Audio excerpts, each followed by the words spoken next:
जी students करें शुरू करें।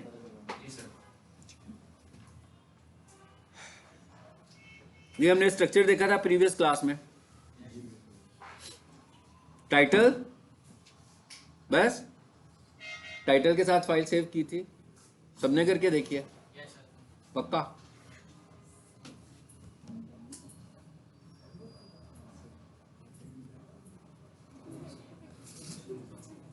हाँ जी, बनाए जरा फाइल कैसे बनाएंगे। मैं क्या बनाया फाइल, ब्लैंक पेज पे आ गया हूँ। जितना काम हमने प्रीवियस क्लास में किया था कौन कराएगा, कौन कौन करा सकता है जितना काम हमने प्रीवियस क्लास में किया। भाई कोई पहाड़ नहीं था, थोड़ा छोटा सा ही काम किया था। कौन करा सकता है।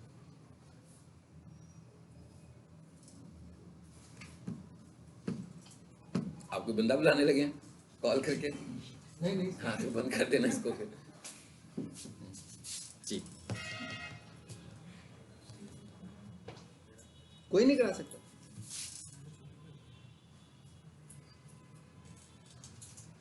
पीछे वाली रो आप दोनों में से। फिर तो ऐसे ही है कि मैं बोलता रहूंगा, यही तो ऐसे ही है। फिर जैसे वो इलेक्शन हो रहे हैं, लोग जलसे में बोलते जा रहे हैं, किसी को समझ कुछ आ नहीं रहा हो कह रहे हैं। मैं बोलता जाऊंगा, जलसा ही है मेरा फिर तो। मैं क्या, फिर तो जलसा ही है ना मेरा, सिर्फ और तो कुछ नहीं है। तो बहुत सादा सा काम था यार, कोई मतलब मुश्किल काम है?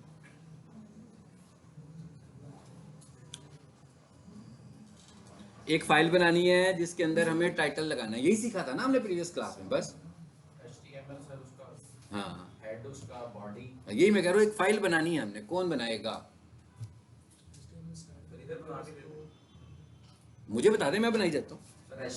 हाँ मुझे बताते हैं। HTML का टैग लगाएंगे, स्लैश लगा के उसे क्लोज करेंगे। बिल्कुल ठीक है, HTML का टैग लगाएंगे। सारा नहीं आपने बताना लेकिन, हाँ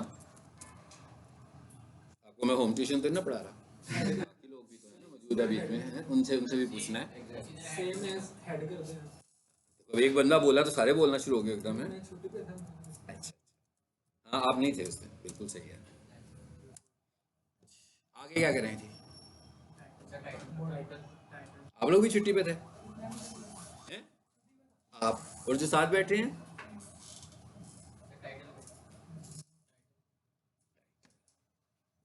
टाइटल लिखने का तरीका क्या है? किस पे करना चाहते हो? कर सकते हो, मैंने इसीलिए पूछा है कि किस पे करना चाहते हैं। बिल्कुल कर सकते हैं। मैंने ये उस दिन भी कहा था कि आप जिस भी एडिटर में कंफर्टेबल हो, हमें एक्चुअली करना क्या है, हमने तो HTML फाइल को खोलना है और चेंज करना है। तो आप जिस एडिटर में कंफर्टेबल है उस पे करें। जी क्या लिखूं यहाँ पे? जल्दी बोले, मैंने आगे पढ़ाना था तो वैसे ही मैं रुक गया हूँ बीच में। और फिर से टाइटल को भी क्लोज कर देते हैं। अब क्या करें?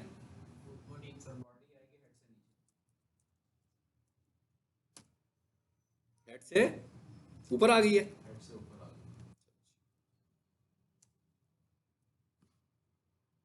बस अब आप लोग रुक जाए, ये जो दो लोग आगे बैठे हुए हैं ना, भैया बताएंगे आगे। और फिर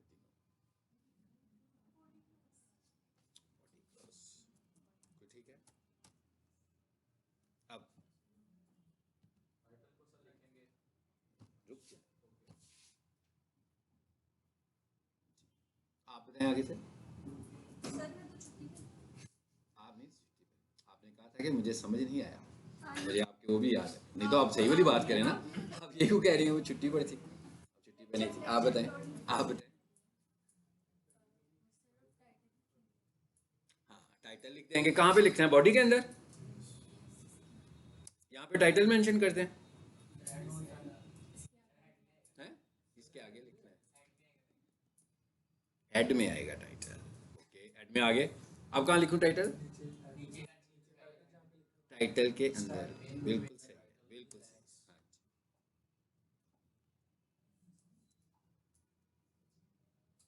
ठीक हो गया। वो जोर लगा के कुछ स्टूडेंट्स ने, कुछ ने बिल्कुल ठीक बताया। ये टाइटल भी हमने लिख दिया। अब आखिरी स्टेप रह गया है इसको सेव करने का। आप बताएं, आप थे? आपके जहन में नहीं है? वहाँ पे HTML का वो flag। कैसे आते, कहाँ से आ जाता है वो, सही तो लाना है। हाँ ये हुई ना बात। जी अब आगे, ये जो मैं करा रहा हूँ ना, इसकी वीडियो मौजूद है। और ये ऐसे ही मैं उस वक्त भी ऐसे ही बताया हुआ है, क्लासरूम में भी ऐसे ही हमने बताया हुआ सब कुछ ना। मसला ये है कि आप लोग प्रैक्टिस नहीं कर रहे हैं, बस मसला ये है, और कोई मसला नहीं है। मसला ये है कि आप प्रैक्टिस नहीं कर रहे। अगर आप प्रैक्टिस नहीं करेंगे तो याद रखिएगा कि नहीं आएगा।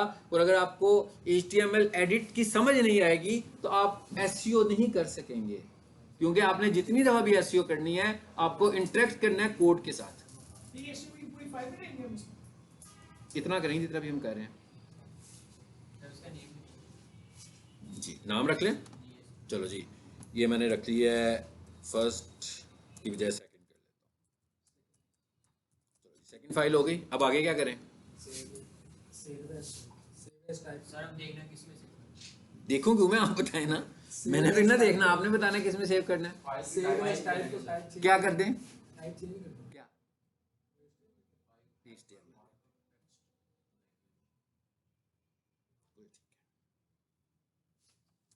चलो इतनी सी बात थी। ये सारी प्रैक्टिस करने में टाइम कितना लगा? मेरा नहीं ख्याल 5 मिनट भी लगे हैं। मेरा ख्याल है आपको ये सब 5 मिनट 10 मिनट घर में देने थे जो नहीं दिए आपने। आपको देने पड़ेंगे, फिर ये फायदा होगा, नहीं तो नहीं होगा। हाँ नहीं तो फिर हम क्यों कर रहे हैं ये भाई? सीधा सीधा ऑन साइट SEO शुरू कर देता हूँ पढ़ानी, कीवर्ड रिसर्च करता हूँ, फिर सोचते रहना करना क्या है इसका। हाँ घर जाके जुबानी याद करना होगी SEO, यही है ना? फिर तो यही हल निकलेगा कि बस याद कर लेना इंप्लीमेंट कैसे करनी है। इंप्लीमेंट तब करोगे जब इन चीज़ों की समझ आएगी, फिर इंप्लीमेंटेशन होगी। अगर इन चीज़ों की समझ नहीं आएगी तो चीज़ें इंप्लीमेंट नहीं हो सकती। चलो जी होगी सेव।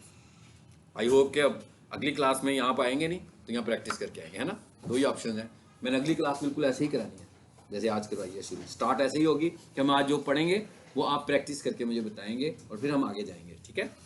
चलो अब आ जाते हैं आगे, और जरा इस फाइल में आ जाएं, जरा देखते हैं कि अब कौन सा टैग मैं बताने लगा हूँ आपको। लाइन नंबर 6 में क्या लिखा हुआ आ रहा है जी? एक टेक्स्ट लिखा हुआ है, एक टैग भी लगा हुआ है, और उसके साथ उसका कलर ग्रीन आ रहा है, ऐसे ही है। तो सबसे पहले हम ये समझ लेते हैं कि ये क्या चीज़ है और फिर टैग समझेंगे, क्योंकि ये हमें किसी भी वेबसाइट में बार बार लिखा हुआ नजर आ सकता है। तो हमें इसकी अंडरस्टैंडिंग लेनी है कि ये है क्या चीज़, इसका मतलब क्या है। जैसे आप कोई फाइल बनाते हैं तो फाइल के साथ कोई कमेंट लिख देते हैं, कोई रिमार्क्स कर देते हैं। तो अगर आप अपनी HTML फाइल में कुछ कमेंट करना चाहें और ये कहना चाहेंगे भाई ये वाला जो पार्ट है ये वेबसाइट का पार्ट नहीं है, बल्कि ये आपने अपने लिए रखा हुआ है कमेंट के तौर पर। जैसे कोई नोट लिख के लगा ले, भाई एक फाइल है, एक चिट लगा ले तो नहीं चिपका दी उसके साथ, पता लगे ये क्या चीज़ है कि नोट है ये, लेकिन ये इस फाइल का हिस्सा नहीं है।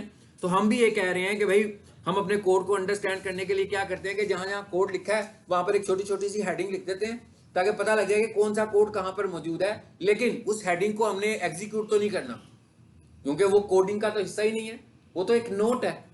तो जब आपने अपनी HTML फाइल में कोई नोट देना होता है तो उसके लिए हम ये वाला टैग इस्तेमाल करते हैं, less than, sign of exclamation, dash dash, यानी कि ट्वाइस हाइफन, उसके बाद स्पेस देकर अपना मैसेज लिखते हैं, और मैसेज के बाद स्पेस देकर उसको क्लोज कर देंगे डबल हाइफन के साथ। तो जब ये ग्रीन कलर में जितना पार्ट आपको नजर आ रहा होगा, आपको ये समझ आना चाहिए कि ये वाला जो पार्ट है ये एग्जीक्यूटेबल पार्ट नहीं है। नोट सर उसको हाईलाइट करने के लिए उस पार्ट को पॉइंट कर कमेंट कर दिया हमने, हाईलाइट नहीं। जैसे आप कोडिंग पढ़ रहे हैं ना, अब जैसे ऊपर ये समझो इसकी हेडिंग दे दी मैंने कि ये है क्या, हाँ ओके अब हम इसको रीड कर रहे हैं, ये नहीं चलेगा, ये चलेगा। ये HTML कोड है, ये कमेंट है। यानी कि असल में तो मैंने फेविकॉल लिखता तो ये कोड बन जाता और ये एरर आ जाना था इसमें, कि तो कुछ भी नहीं है। तो मैंने कहा था कि भाई ये जो नीचे वाली लाइन है ना, इसमें मैंने एक फेविकॉल लगाया हुआ है। तो मैंने अपनी मेमोरी के लिए कि भाई इस वेबसाइट को अगर मैं कोई 6 महीने के बाद भी खोलूं तो मुझे फेविकॉल को फाइंड करना होगा ना, तो बाई पॉइंट्स में अपनी कोडिंग को अंडरस्टैंड कर लूंगा, ठीक है?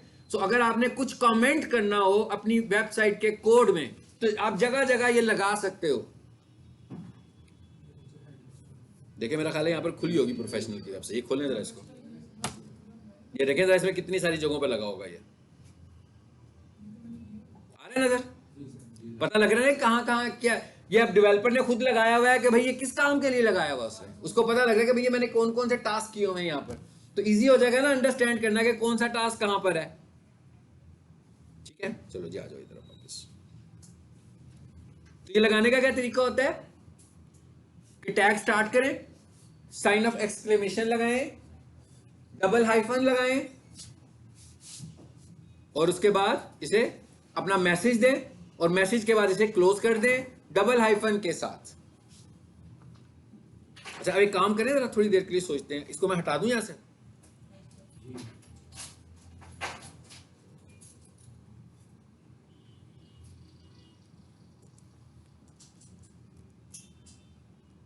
अब क्या होगा, ये यहाँ से एंड हो गया। अब सारे का सारे ही हमने कोड कर दिया, कमेंट कर दिया, यानी जितना हिस्सा आपको कमेंट करना होगा उतने हिस्से पर आप क्या करोगे, ये देखिए पूरा हिस्सा कमेंट हो चुका है, यहां तक कमेंट कर दिया ना क्योंकि मैंने वहां से हटा दिया। अब मैं दोबारा वहां लगाऊं, एक्टिव हो गया नीचे वाला हिस्सा, यानी कि वो हमने पूरा ब्लॉक बना दिया ना कि भाई यहां तक ये कमेंट है सारा, Until अगला ना स्टार्ट हो सर। अगला ना स्टार्ट हो। ठीक है, तो ये एसईओ से इसका कुछ लेना देना नहीं भाई, इसका लेना देना किसके साथ था, कोडिंग को रीड करने के लिए, ताकि आप भी कोडिंग को समझ सकेंगे इसका क्या मतलब क्या है यहाँ पे। अब आ जाते हैं आगे, अगला जो टैग है हम देखने जा रहे हैं वो क्या है जी, फेविकॉन। फेविकॉन किसे बोलते हैं, फेविकॉन इसे बोलते हैं, ये जो टाइटल के ऊपर लेफ्ट साइड पर एक तस्वीर नजर आ रही है हमें, इज कॉल्ड फेविकॉन। बेसिकली क्या है, वो तो एक इमेज है, और इमेज अगर मैं अपनी वेबसाइट अपने फोल्डर में चेक करूंगा ना तो इमेज बड़े साइज का होगा, लेकिन ये जो हमने कोड लिखा हुआ है इस कोड की वजह से ये इमेज छोटा हो गया, इस कोड की वजह से इसे छोटा किया हमने। और हम क्या कह रहे हैं कि भाई टाइटल बार में हमारा लोगो दिखा दो, तो हम अपना लोगो दिखाने के लिए इसको एज ए फेविकॉन इस्तेमाल कर रहे हैं। और आप सबको पता लग गया कि यहाँ पर एक्चुअली आएगा क्या, हर दफा जिसकी वेबसाइट होगी उस कंपनी का लोगो यहाँ पर हम लेकर आएंगे। ठीक है, अच्छा अब इसको लगाने के लिए कोड क्या है, जरा कोड को समझ लें जी। टैग कौन सा है जी, लिंक का टैग है। अच्छा जब मैं कहूं ना टैग कौन सा है, तो टैग हमेशा स्टार्टिंग वर्ड होगा, जो भी टैग का वर्ड स्टार्ट हो रहा होगा वही टैग है। जैसे मैं कहूं टाइटल का टैग क्या है, तो टाइटल है, और अगर मैं ये कहूं कि फेविकॉन वाला टैग क्या है, लिंक है, उसके आगे जो कुछ लिखा हुआ है वो टैग की ऑप्शन है, उसके आगे हमने जो कुछ लिखा हुआ है वो टैग की ऑप्शन है, और इनको हम बोलते हैं एट्रीब्यूट्स। यानी कि अब हम यहां पर उसे क्या कॉल करते हैं HTML में, ये तो समझाने के लिए मैंने वर्ड इस्तेमाल किया ना ऑप्शन, टैग के अंदर हम इन्हें कॉल करते हैं, एड्रेस करते हैं एट्रीब्यूट्स, और एट्रीब्यूट के अंदर जो कुछ हम पुट करते हैं उसे हम बोलते हैं एक्सप्रेशन या वैल्यू। यानी एट्रीब्यूट क्या है, इसके अंदर पहला REL का मतलब है रिलेशन, ठीक है, और उसकी वैल्यू क्या है या उसका एक्सप्रेशन क्या है, शॉर्टकट आइकॉन। ऐसे ही हमने लिखना है शॉर्टकट स्पेस आइकॉन। तो क्या कह रहा हूं मैं कि भाई एक लिंक बनाओ, और किस तरह का लिंक होना चाहिए, उसका रिलेशनशिप क्या है कि वो एक आइकॉन की शक्ल में हो।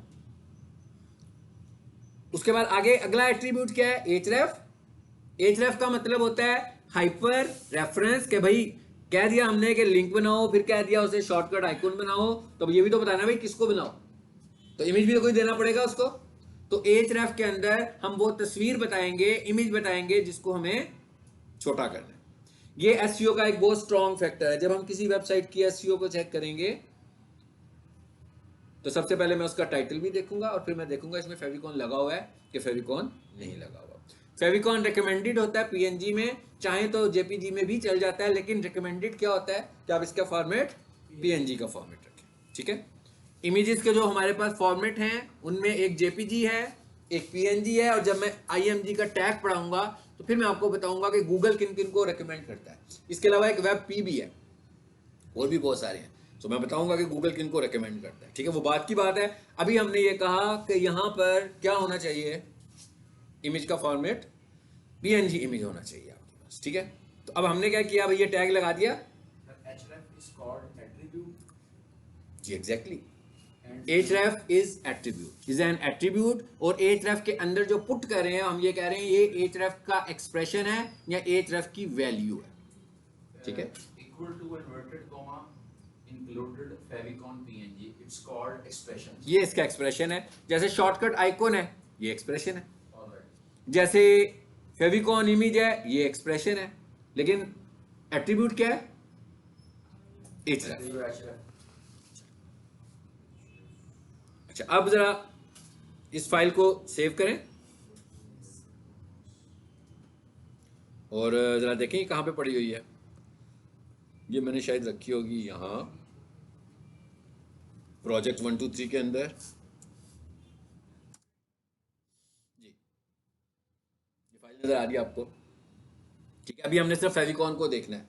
अब हमने उसमें कहा क्या था? Link relation equals to shortcut icon और आगे था href।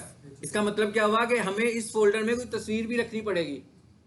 तस्वीर रखेंगे तो इमेज आएगा ना। मिसाल के तौर पर मैं कहूँगा भाई ये तो यहाँ है ही नहीं है, चलो अब रिमूव हो गई। अब कोड तो बिल्कुल ठीक लिखा हुआ है आपने, लेकिन आपने href में क्या कहा कि भाई इमेज ये वाला है, तो इमेज तो है ही नहीं है, तो एरर ही आएगा ना, क्योंकि इमेज नहीं है तो एरर आएगा। इसको अंडू करें ना।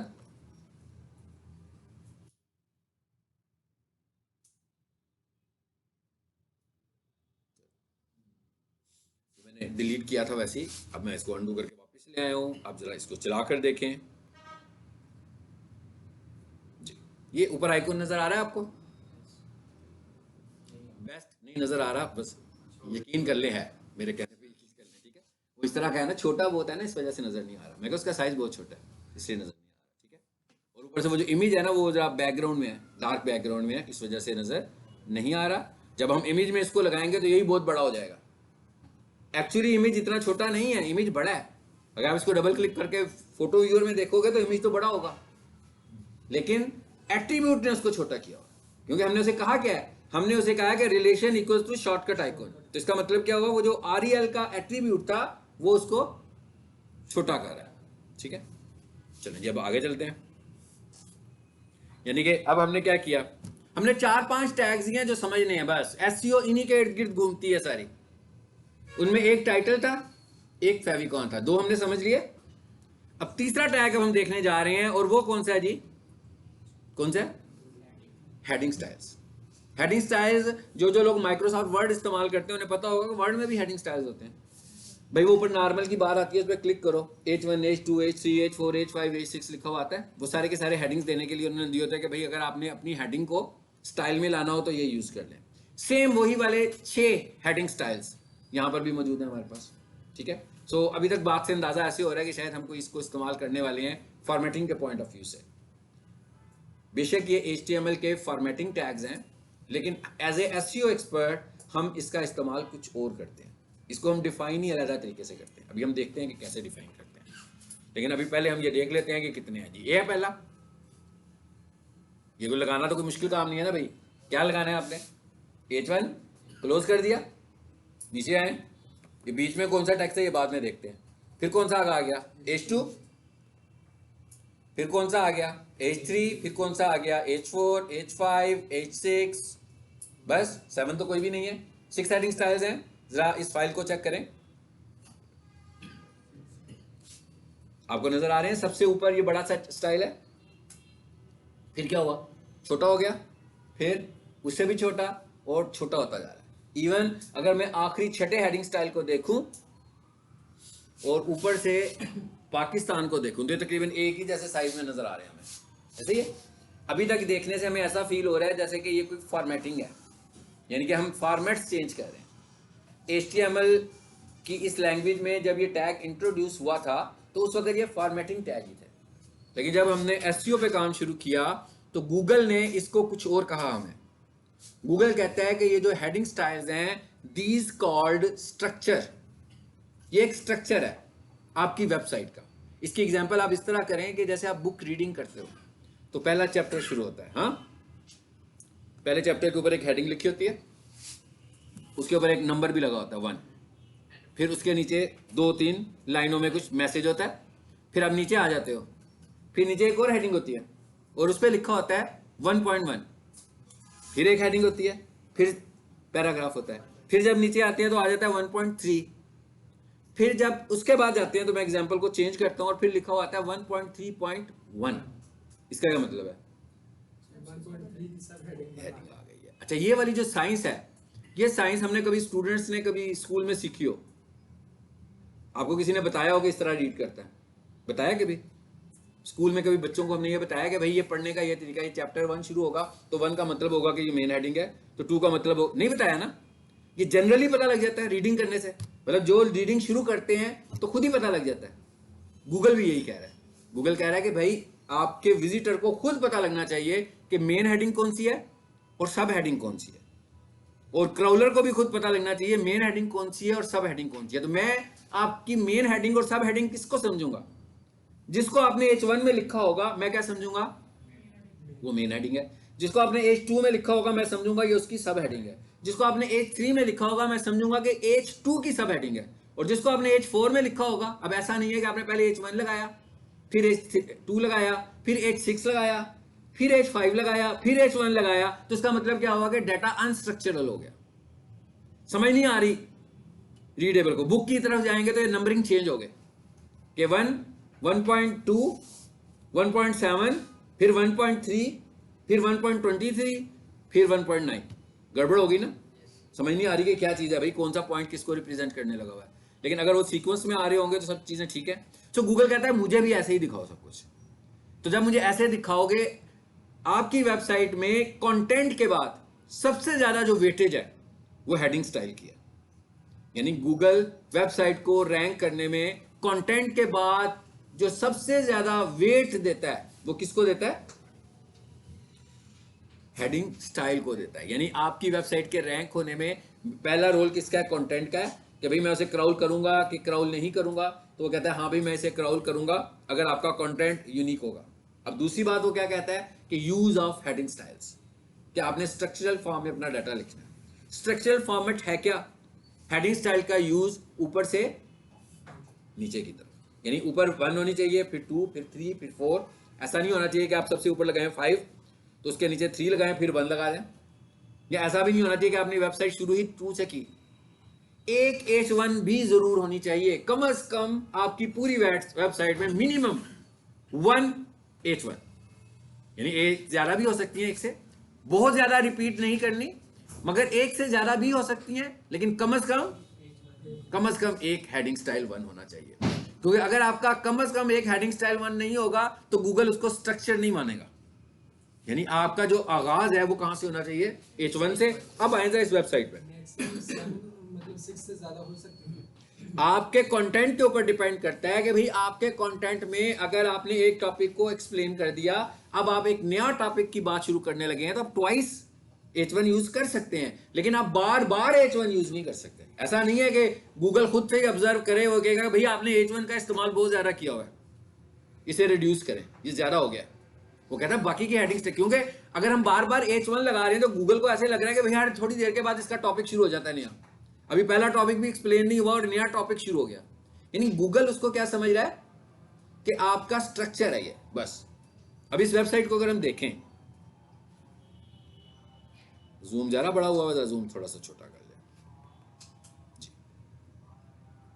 अब एक्चुअली तो वेबसाइट यहां से शुरू हो रही है, ठीक है। अब यहां पर लिखा हुआ है प्रोफेशनल किचन इक्विपमेंट। अभी आपको मैंने H1 दिखाई है, H1 की शक्ल आपने देखी है ना, तो ये वाला हेडिंग उससे मैच कर रही है शक्ल में भाई, दिखने में? नहीं यार, क्यों कर रहे हो ऐसा? कैसे मैच कर रही है? नहीं कर रही। इसकी शक्ल में और इसकी शक्ल में जमीन आसमान का फर्क नहीं था। ये लो दोबारा देख लो, तो फ़ॉन्ट चेंज है ना। तो फ़ॉन्ट की बात, शक्ल फ़ॉन्ट ही होता है। शक्ल फ़ॉन्ट को ही तो बोलते हैं यार, शक्ल किसको बोलते हैं? Font style is a writing face, ठीक है। फ़ॉन्ट को हम कहते हैं फ़ॉन्ट फेस है, ठीक है। सो इसका मतलब क्या हुआ कि अब अगर हम ये देखें कि भाई ये तो हेडिंग स्टाइल 1 है, मैं कह रहा हूं कि ये इस तरह का होता है। यहां पर हम यही प्रूव कर रहे हैं कि शक्ल मैटर नहीं कर रही है गूगल में। अब अगर जब मैं इस वेबसाइट को देखता हूं तो यहां पर तो वो दिखा रहा है कि भाई शक्ल ही कुछ हो रहा है, लेकिन अगर मैं, इसका मतलब क्या हुआ कि इसकी फॉर्मेटिंग हमने H1 से पहले एडवांस फॉर्मेटिंग की हुई है using CSS, cascade style sheets. यानी इसका जो कैस्केड स्टाइल शीट्स क्या होता है भाई? Advance HTML। आप लोगों के लिए इतना ही काफी है। SEO का कुछ लेना देना नहीं है उससे। SEO में हम CSS पर कुछ नहीं करने वाले। CSS पे कौन करेगा? Web developer. जो वेबसाइट का डिजाइन बना रहा है, उसने वेबसाइट को जरा स्टाइलिश लुक देनी है, तो वो CSS यूज करते हुए इसको स्टाइलिश करेगा। सो ये जो स्टाइलिश टेक्स्ट हुआ है, ये एक्चुअली किससे हुआ है? CSS से हुआ है।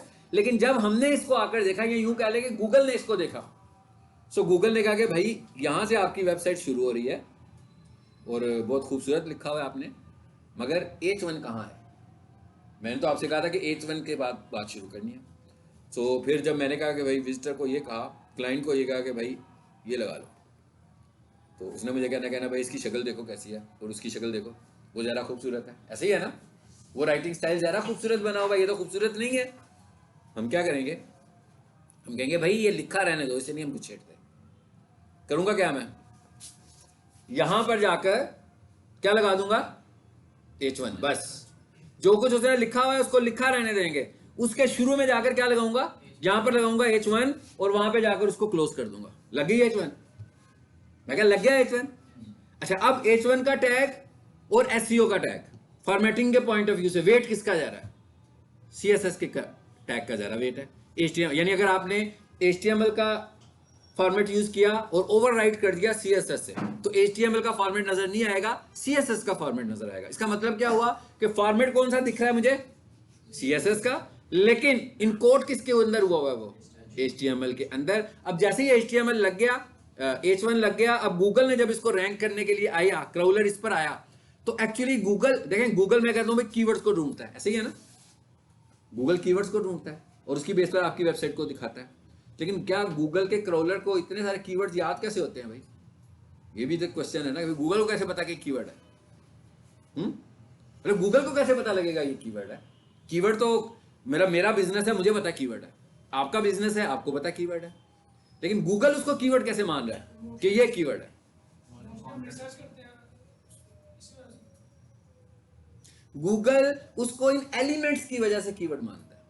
गूगल उसको कीवर्ड कैसे मान रहा है? गूगल कह रहा है कि भाई मैं देखूंगा H1 में क्या लिखा हुआ है, जो H1 में लिखा होगा उसे कीवर्ड होना चाहिए। हमारे कंटेंट में यूज हुआ। हाँ, अब फॉर एग्जांपल मैं कहता हूं मैंने यहाँ पर H1 लगाया और यहाँ पर लिख दिया हेलो ब्रदर, क्या हुआ? और ये वेबसाइट मेरी बार बार लिखा हुआ आ रहा है अभी हेलो ब्रदर हेलो ब्रदर, कभी H1 में आ रहा है, कभी H2 में आ रहा है, कभी H3 में आ रहा है, कभी बोल्ड में आ रहा है, कभी स्ट्रॉन्ग में आ रहा है। सो गूगल क्या समझ रहा है कि भाई ये हेलो ब्रदर जो है ना आपका कीवर्ड है। क्यों? क्योंकि वो एलिमेंट्स को रिकॉग्नाइज कर रहा है कि भाई मुझे कीवर्ड आपने प्रोवाइड करना है हेडिंग स्टाइल में, मुझे कीवर्ड आपने प्रोवाइड करना है बोल्ड में, मुझे कीवर्ड आपने प्रोवाइड करना है स्ट्रॉन्ग में, यानी जो एलिमेंट्स हैं जो हम पढ़ रहे हैं वो इनमें। इसका मतलब क्या होगा कि इन एलिमेंट्स के अंदर हमने जो वर्ड्स लगाने हैं वो हमारे कीवर्ड्स होंगे। सो गूगल हमें कीवर्ड समझेगा। हमने तो रिसर्च करके वर्ड्स यूज कर लिए ना, और अगर नहीं रिसर्च की तो एक बंदा क्या है, वो वैसे ही वेबसाइट अक्सर क्या होता है, कॉल नो का बटन के ऊपर H5 लगा हुआ है, कॉल नो, कॉन्टेक्ट अस के बटन पर H3 लगा हुआ है, कोई फायदा है आपके ख्याल में? नो, कोई फायदा नहीं। उसके ऊपर आप ये लगाएं, क्या लगाएं, CSS लगाएं, स्टाइल शीट लगाएं उसके ऊपर आपको वो वाले टैग यूज नहीं करने, क्योंकि वो टैग लगाने से आप क्राउलर को कंफ्यूज कर रहे हैं कि भाई ये भी आपका कीवर्ड है, क्योंकि उसने H3 में जाकर फाइंड कर लिया, वहां पर लिखा हुआ आ रहा था व्हाट्सएप नाउ। अब वो जब H6 में लगा है तो क्राउलर ने क्या समझा, कीवर्ड, उसको कीवर्ड समझना शुरू किया। तो इसका मतलब क्या हुआ कि हमने क्या करना है कि हमने आइडेंटिफाई करना है कि कहां हमारे कीवर्ड्स हैं। और अभी हम सिर्फ हेडर की बात कर रहे हैं, अभी हम सिर्फ अपने कंटेंट के हेड की बात कर रहे हैं। मेरे कंटेंट का हेड ये है, वो ऊपर वाला टाइटल भूल जाए थोड़ी देर के लिए। कंटेंट की जब मैं बात कर रहा हूं, मैं पेज की बात कर रहा हूं, मैं कंटेंट की जब बात कर रहा हूं, मैं इस पूरे पेज की बात कर रहा हूं। इस पेज में मेरे कंटेंट का हेड क्या है, क्या? सो मैंने कहा भाई इसको H1 लगा दो, ठीक है। अब ये आ गया कंटेंट का हेड। अब ये कैसे लगे हुए हैं, ये टैग समझ में आ गए होंगे आपको, हो जाएगी ना प्रैक्टिस घर में जाके, नहीं होगी तो यहां पे होगी अगली क्लास में। हाँ, लग गया। अब आगे आ जाते हैं। अब आगे क्या लिखा है हमने दूसरे नंबर पर जी, दूसरे नंबर पर हमने एक पैराग्राफ लिखा, ठीक है। अब हमने क्या किया है, हमने एक पहली चीज क्या की है, कंटेंट की बात भी हम साथ साथ करेंगे, कंटेंट कैसा होना चाहिए।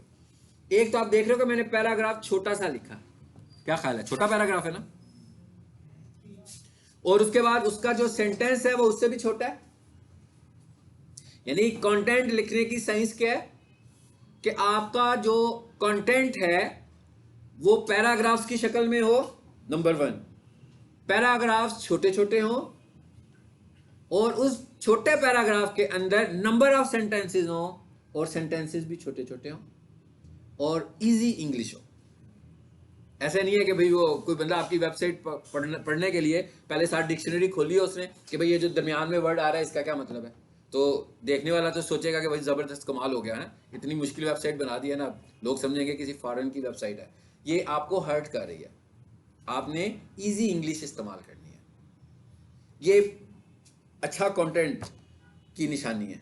क्या निशानी है कि आपका जैसे मैं कहूँ भाई एक किताब है, किसी बंदे ने ना नोट्स डिजिटल मार्केटिंग पे नोट्स लिखे हैं, हम कहते हैं उसके 100 सफ़े हैं और 100 सफ़ों में 4 पैराग्राफ हैं। हाँ जी, कुछ समझ आएगा आपको? किसी को समझ आ सकता है? अभी इजी इंग्लिश की बात भी नहीं कर रहे, सिर्फ 4 पैराग्राफ है। पहला पैराग्राफ ही पता नहीं किस सफ़े पे जाके खत्म होगा। वो जब पहला पैराग्राफ खत्म होगा आपको समझ में ही नहीं आएगा कि ये था क्या, इसका मतलब क्या, भाई इतना लंबा था ये तो 3 दिन लगाकर तो आप पहले पैराग्राफ खत्म करेंगे। जब पैराग्राफ खत्म होगा तो आपको नहीं समझ में आएगा, फिर आप खुद से वर्चुअली तौर पर कहेंगे कि यार यूं करते हैं 4-4 लाइनों को पढ़ लेते हैं, मैं अपनी तौर पर बना लेता हूं। इसका मतलब क्या हुआ कि आपकी वेबसाइट में नंबर ऑफ पैराग्राफ्स होने चाहिए। आपका पैराग्राफ छोटा भी हो, ऐसा भी नहीं है कि बोली जा रहे हैं सांस भी नहीं ले रहे बीच में, है समझ भी नहीं आएगी ना कुछ बात, रुकना पड़ेगा, बोलते हुए रुकना पड़ेगा, फिर किसी को समझ में आएगा आप कह क्या रहे हो, क्या कहना चाह रहे हैं।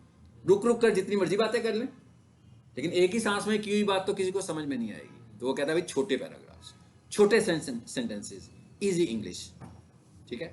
और कंटेंट यूनिक, यानी वो जो आपके वर्ड्स हैं, ऐसा ना हो कि कोई ए वेबसाइट से उठा लिया तो कोई बी से उठा लिया, कोई सी से उठा लिया, तो वो ऑलरेडी गूगल पर है, तो गूगल इनको भी क्राउल, डुप्लीकेट कंटेंट को गूगल उठाकर फेंक देता है, डुप्लीकेट वेबसाइट को नहीं। Duplicate content and duplicate website, इसमें फर्क समझना है। डुप्लीकेट वेबसाइट का क्या मतलब है, मैं कहता हूं भाई ये वेबसाइट है, मैंने आप सबको दी है, आप सब घर जाते हो, कोई बंदा इससे स्पोर्ट्स की वेबसाइट बनाता है, कोई बंदा इससे फर्नीचर की वेबसाइट बनाता है, कोई इससे गारमेंट्स की वेबसाइट बनाता है, तो ये डुप्लीकेट ऑफ वेबसाइट है, डुप्लीकेट ऑफ कंटेंट नहीं है। हाँ, मैं ये वेबसाइट किसी को देता हूं और वो क्या करता है, एज इट इज सब कुछ बनाकर मेरे पास ले आता है, सर वेबसाइट रेडी है आपकी, और फिर मैं जब खोलता हूँ मुझे भी यही सब कुछ नजर आ रहा है। भाई ज्यादा से ज्यादा क्या हुआ, ये लोगो शायद उसने चेंज कर दिया हो, कॉल के बटन चेंज कर दिए हो, मैसेजेस, तस्वीरें, सब कुछ सेम है। इसका मतलब क्या हुआ कि ये कंटेंट डुप्लीकेट हो गया। अब जो डुप्लीकेट कंटेंट होगा उसको गूगल कंसीडर नहीं करेगा, यानी उसकी एसईओ ही नहीं होगी, उसको क्राउल ही नहीं करेगा। देखें, आपकी वेबसाइट के रैंक होने के कुछ फेजेस हैं। सबसे पहला फेज क्या है कि आर यू क्राउलेबल और नॉट, क्या आपकी वेबसाइट क्राउलेबल भी है कि नहीं है, उसे क्राउल किया भी जाए। जैसे मैं कहूँ ना भाई नंबर लगाने हैं मैंने, आप सब लोगों की इवैल्यूएशन करनी है, फॉर एग्जाम्पल अगर आप में से मैं किसी स्टूडेंट को इग्नोर ही कर दूं, ठीक है, नंबर आना तो दूर की बात है ना, मैं उसको उसमें शामिल ही ना करूं कि भाई ये वाला बच्चा जो है ये आते ही एंड पर है, ठीक है, इसकी मैंने वैल्यूएशन ही नहीं करनी, पढ़ता रहे महीना भर, 30 दिनों के बाद मैंने उसे क्राउल ही नहीं किया, क्या उसके नंबर लगेंगे? ना मैं उसे असाइनमेंट्स ले रहा हूँ, ना मैं उसे क्विज दे रहा हूँ, ना मैं वाइवा लेता हूँ, एंड में उसने पेपर भी नहीं दिया, इसमें वो क्राउल ही नहीं हुआ। तो अगर आपकी वेबसाइट क्राउल होगी तो उसके बाद इंडेक्स होगी। इनके पहला फेज क्या है, क्राउल होना, क्राउलेबल होगी तो इंडेक्सिंग होगी। अगर फॉर एग्जांपल आपकी वेबसाइट क्राउलेबल ही नहीं है तो आप तो भूल जाएंगे वेबसाइट रैंक होगी कभी भी। तो हमें सबसे पहले अपनी वेबसाइट को क्राउलेबल बनाना है, और वेबसाइट को क्राउलेबल बनाने का सबसे पहला फैक्टर क्या है कि आपकी वेबसाइट का कंटेंट यूनिक, यानी नया, कॉपी कंटेंट नहीं होना चाहिए, ठीक है। अब जरा बात हमने पैराग्राफ की, तो हम ये कहते हैं कि भाई ये एक पैराग्राफ है, ये कैसे लिखा हुआ है, इधर आए, इधर देख लिया आपने कैसे लिखा हुआ है पैराग्राफ,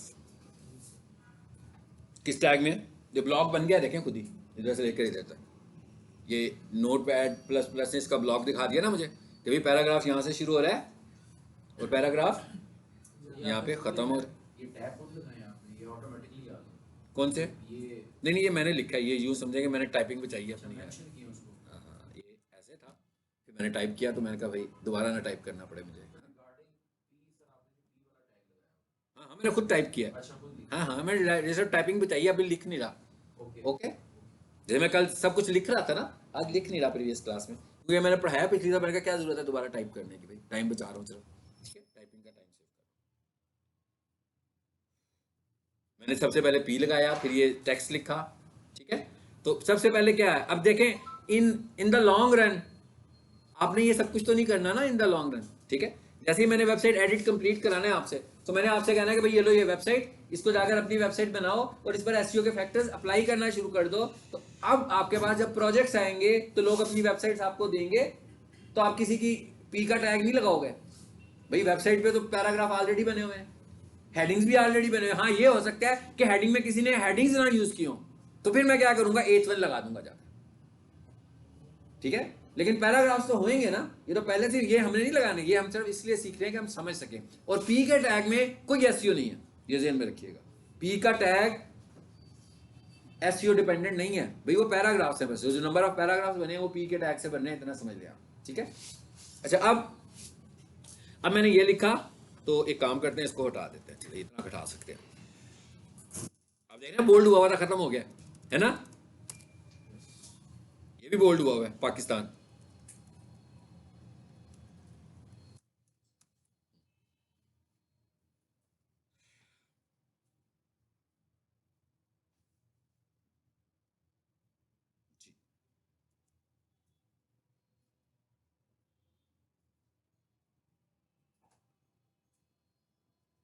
अब हमने क्या कहा जी, we are leading.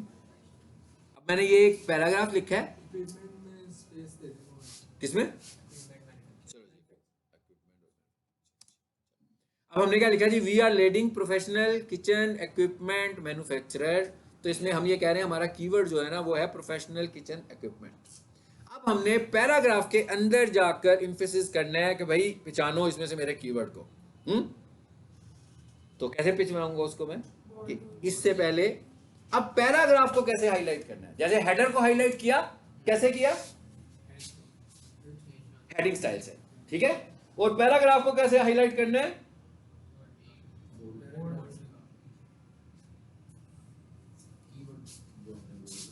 Ji, keyword हमने जो लगाए हुए हैं अंदर उनको बोल्ड करना है। जब अब पैराग्राफ के अंदर वो गूगल कीवर्ड को कैसे आइडेंटिफाई करेगा, बोल्ड और स्ट्रॉन्ग के थ्रू। यानी उसने क्या ढूंढना है कि ये पैराग्राफ में बोल्ड का लगा हुआ है और स्ट्रॉन्ग का लगा हुआ है, तो वो बोल्ड को कहेगा कि ये कीवर्ड है, स्ट्रॉन्ग को कहेगा ये कीवर्ड है। दोनों बिल्कुल इक्वल हैं, दोनों का एक ही काम है। बोल्ड भी स्ट्रॉन्ग कर रहा है, स्ट्रॉन्ग भी बोल्ड कर रहा है। बोल्ड का टैग बहुत पुराना है, HTML की हिस्ट्री में देखेंगे। स्ट्रॉन्ग का टैग उसके बाद इंट्रोड्यूस हुआ है। अब गूगल किसको ज़्यादा वेट देता है भाई, गूगल की कोई समझ नहीं है किसको देता है, इसलिए हम क्या करते हैं, आपने देखा भी मैंने दोनों लगाए हैं, दोनों लगाए हैं ना, कि भाई गूगल का जाती मसला है कि समझे इसको देना है कि मैंने इसको देना है, हम दोनों को यूज़ कर रहे हैं। कहीं पर मैं बोल्ड कर रहा हूँ और कहीं पर मैं स्ट्रॉन्ग कर रहा हूँ। वर्डप्रेस के कुछ ऐसे थीम्स हैं जिसके अंदर आप बोल्ड पे क्लिक करोगे तो वो तो नहीं दो देगा ना, कि देगा भाई, बोल्ड पे क्लिक करोगे तो बोल्ड ही करेगा। तो वर्डप्रेस क्या करता है उसको, क्योंकि वो तो न्यूएस्ट चीज़ है एक, तो वो सिर्फ स्ट्रॉन्ग करता है। इसका मतलब क्या, अगर आप एडिटर हो तो आप कह रहे हो कि यार मैं इसको ज़रा मिक्स कर लेता हूँ, कि ऐसा ना हो कि वो आपको कह दे कि भाई स्ट्रॉन्ग बहुत ज़्यादा इस्तेमाल कर लिया, तो कहीं पे मैं स्ट्रॉन्ग कर दूंगा और कहीं पे जाकर मैं बोल्ड कर दूंगा। तो मैं उधर जाकर उसकी कोड में जाकर किसी को बोल्ड कर दूंगा और किसी को स्ट्रॉन्ग कर दूंगा, ठीक है। तो अब मैंने क्या करना है भाई, मैंने कहा भाई ये मेरा कीवर्ड था जी, वी आर लीडिंग। अब ये मेरा कीवर्ड है, इस बात को भी समझना है, स्ट्रॉन्ग। अब एक नई चीज समझ लेते हैं, पेयर टैग्स और सिंगुलर टैग्स। हाँ, उसका क्या कॉन्सेप्ट है। अब आप देख रहे हो जैसे मैं टैग लगा रहा हूं तो कलर नीचे से चेंज हो रहे हैं। पेयर टैग और सिंगुलर टैग। पेयर टैग का क्या मतलब है कि ऐसे टैग्स जिनको हमें पेयर बनाना पड़ता है उन्हें हम बोलते हैं पेयर टैग्स। यानी मिसाल के तौर पे मैंने एक टैग स्टार्ट किया, उसे क्लोज भी करना है। सिंगुलर टैग का क्या मतलब होता है कि उसे क्लोज करना जरूरी नहीं है भाई, स्टार्ट कर लिया वो साथ ही क्लोज हो गया, ऑटो क्लोज, ठीक है। बहुत सारे टैग ऐसे भी आएंगे जो ऑटो क्लोज होंगे। जो IMG का टैग हम पढ़ेंगे वो ऑटो क्लोज होगा, आगे जाके पढ़ेंगे। जी,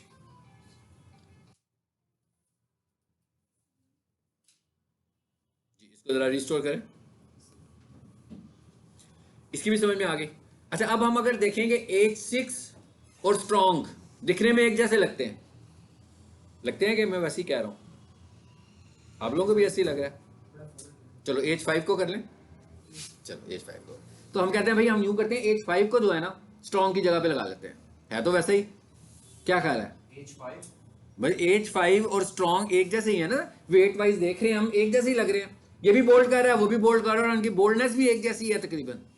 तो हम कहते हैं कि भाई हम स्ट्रॉन्ग क्यों लगा रहे हैं, फिर हम 5 लगा लेते हैं। सो क्यों नहीं लगा सकते बोला, जल्दी से बता दें। हाँ, इसलिए कि हम कंटेंट लिख रहे हैं, कंटेंट के अंदर हेडिंग स्टाइल यूज करना इलीगल होगा। इसका मतलब होगा कि गूगल एकदम आइडेंटिफाई करेगा कि आपका स्ट्रक्चर खराब है, आपके पैराग्राफ को सही, आपके कंटेंट को सही तरीके से नहीं लिखा गया। इसका मतलब ये हुआ कि पैराग्राफ के अंदर किसी भी लेवल पर, किसी भी जगह पर आपको कोई सा भी हेडिंग स्टाइल इस्तेमाल नहीं करना। अलबत्ता पैराग्राफ को आइडेंटिफाई करने के लिए आपको हेडिंग स्टाइल को इस्तेमाल करना है, यानी हेडर्स के लिए हेडिंग जो देंगे वहां पर हेडिंग स्टाइल्स इस्तेमाल होंगी। ठीक है,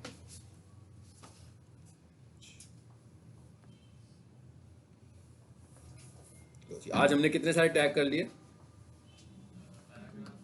यानी अब हमें HTML में क्या क्या पता लगेगा। और ये जितने टैग्स पढ़ाए हैं मैंने, ये सब SEO टैग्स हैं सब। मैं कोई आपको ये ना समझे कि मैं कोई वेब डेवलपमेंट सिखा रहा हूं, बिल्कुल नहीं सिखा रहा हूं। हम कह रहे हैं कि एक वेबसाइट जब हमारे पास आएगी तो हमें कौन कौन से एलिमेंट्स को आइडेंटिफाई करके वेबसाइट को रैंक कराने के लिए उनमें कुछ मॉडिफिकेशंस करनी है। तो मुझे पहले किस में मॉडिफिकेशन करनी थी, टाइटल में। अब टाइटल में फिट क्या करना था, कीवर्ड।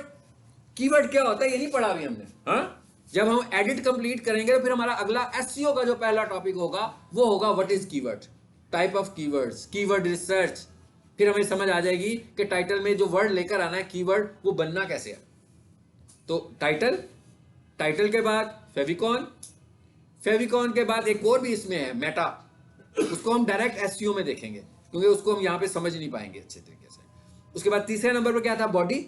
बॉडी के अंदर, यानी कि बॉडी के अंदर फिर क्या चीज आ गई हमारे पास, हेडिंग्स। हमने कहा भाई टोटल 6 हेडिंग स्टाइल्स हैं, आइडेंटिफाई कर लो कि आपकी वेबसाइट में हेडिंग स्टाइल्स हैं कि नहीं है, या प्रॉपर मैनर में इस्तेमाल हो रहे हैं कि नहीं हो रहे हैं। अगर नहीं हो रहे हैं तो लगाओ। इसका मतलब यह हुआ कि मैंने कुछ चेंज नहीं किया, मैंने वेबसाइट के डिजाइन को नहीं बदलना।